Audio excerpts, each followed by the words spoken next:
every 3 isa-swab natin, isa positive po.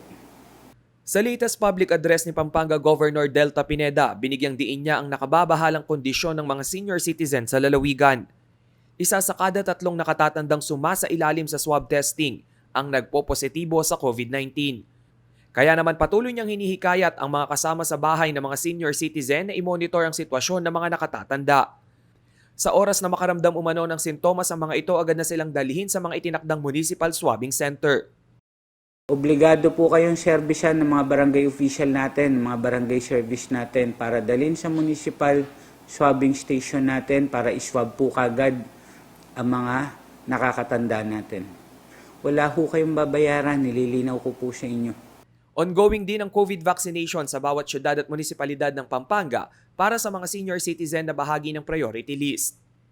Ang pagpapabakuna ang pinakamabisang panlaban sa nakamamatay na coronavirus. Ayon sa Department of Health, hindi man garantisadong hindi mahahawaan, subalit tiyak na hindi aabot sa kritikal na kondisyon sa oras na dapuan ng COVID-19.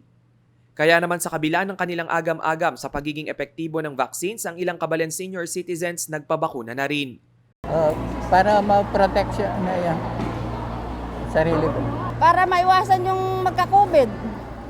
Para nakakatakot kasi yung sakit na yun, nakakahawa. Noong Martes, May 11, inamin ni Pampanga Provincial Health Office OIC Dr. Zenon Ponce na bagamat nasa A2 category o senior citizen pa lamang ang rollout ng bakuna sa lalawigan, may ilang mga nasa A3 at ibang kategorya pa ang binigyan na rin ng bakuna dahil hindi raw po pwedeng ibigay ang bakuna ng Sinovac sa mga senior citizen.